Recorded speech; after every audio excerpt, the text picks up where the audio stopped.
Hey à tous, j'espère que vous allez bien. Aujourd'hui, parlons de L'Appel de la forêt de Chris Sanders. Ce film est l'adaptation du roman de Jack London, un auteur que j'ai beaucoup étudié au collège et que j'aimais beaucoup quand j'étais petite. Le résumé pour faire simple. Buck, un chien vivant dans la grande bourgeoisie et doté d'une grande intelligence et d'une grande force, va se faire enlever pour aider à la recherche d'or, pendant l'époque de la ruée vers l'or. Parmi ces nombreuses rencontres, Buck comprendra la véritable définition de liberté. Ce film est une super bonne surprise. Il est absolument magnifique, galvanisant, il a un charme fou. Et ce qui est génial, c'est qu'il a un profond respect pour la littérature d'aventure. L'émotion entre les personnages est juste et on a une relation belle, sincère entre l'homme et le chien avec la nature sauvage comme décor. Et tout cela sonne comme universel. Mais il y a d'autres choses comme l'homme qui devient totalement antérieur à la nature à cause de la grandeur de celle-ci, de même que le chien qui est presque plus grand que l'homme et qui veut être son supérieur, son ancêtre, son père. C'est comme quand Buck cache l'alcool pour aider le personnage d'Harrison Ford et lui finit par comprendre qu'il a raison comme si le chien faisait la loi. De même, pour les loups, on voit souvent le loup noir, qui est un peu l'esprit de Buck, qui est toujours en hauteur sur grande colline. Donc ça fait la supériorité de l'animal. Mais il y a aussi malheureusement le ravage de l'homme sur les animaux, avec quelques violences juste suggérées, comme le coup de fouet, qui peut faire vraiment peur à des moments.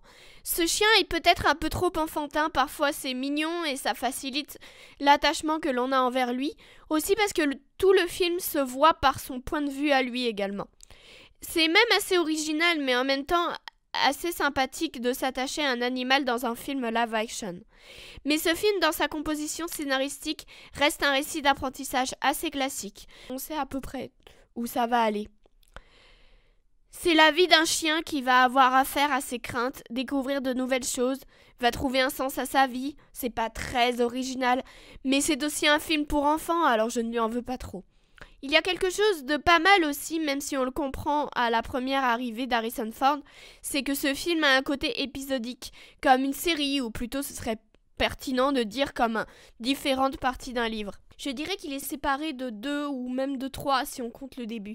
Et les 2 principales, ça a l'air vraiment bien équilibré et j'ai bien aimé ce point-là.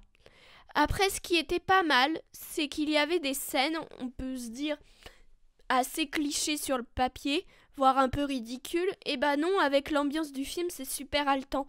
Je pense à la bataille entre les chiens qui est quand même super longue, mais vachement bien réalisée. En parlant de la réalisation, que dire à part que c'est sublime, la qualité visuelle est énorme. Le film est tourné au Canada en pleine montagne et c'est incroyable. Les montagnes enneigées, les avalanches, les vallées, les cascades, les aurores boréales, tout ça est à tomber par terre. C'est dire qu'on peut être déçu quand on voit la ville.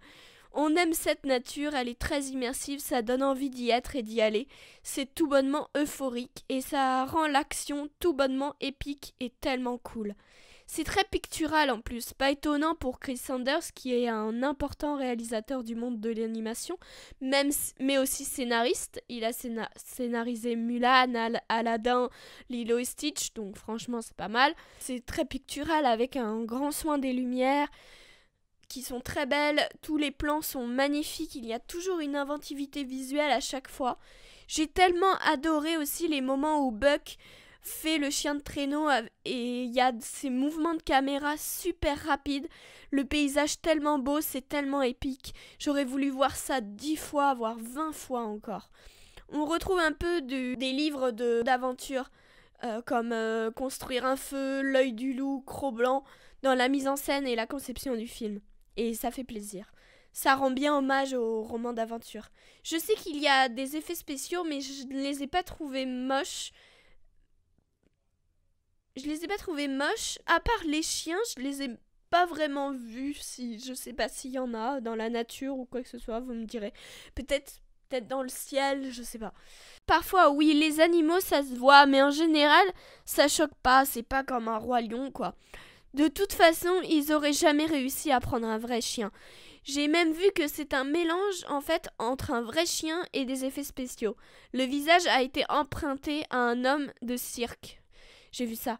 Mais c'est pour ça que les mouvements de muscles faciales sur la tête du chien est vraiment incroyable et précis. Pas réaliste du tout, mais ça fait très animation et c'est plutôt bien fait. Aussi le fait que comme il ne parle pas, comme dans la majorité des dessins animés, là tout est lu sur son visage. On le comprend parfaitement, exactement comme Dumbo, en encore plus précis. Peut-être qu'il comprend tout trop vite et que toutes ses émotions sont assez exagérées, mais ça le rend vraiment mignon et enfantin malgré sa grande force là il y a des limites mais c'est pas super crédible. Ne me dites pas qu'un chien peut déplacer un grand tronc d'arbre dans la rivière, faut quand même pas déconner, sinon Clochard aurait fait les yeux fermés sans l'aide du castor dans La Belle et le Clochard. Dans le film ça pourra aussi en exaspérer certains, mais là par contre pas moi, c'est la voix off qui est là tout au long du film et qui le rend trop explicite. Alors oui, c'est fait pour les enfants, mais ce que j'ai bien aimé, c'est que ça fait aussi narrateur de livre, comme si on nous lisait le livre de Jack London. En termes de casting, c'est pas ouf, mais ils sont à peu près tous sympathiques. À part Dan Stevens qui est trop caricatural et en fait des caisses. Les deux qui se démarquent le plus, c'est tout d'abord Omar Sy, qui sans être une grande fan, j'ai trouvé qu'il s'en sortait plutôt bien en anglais, et je l'ai trouvé assez drôle et il passait plutôt bien à l'image quoi. Harrison Ford, lui, c'est totalement l'inverse. Il est doux, calme et a une sincérité rare.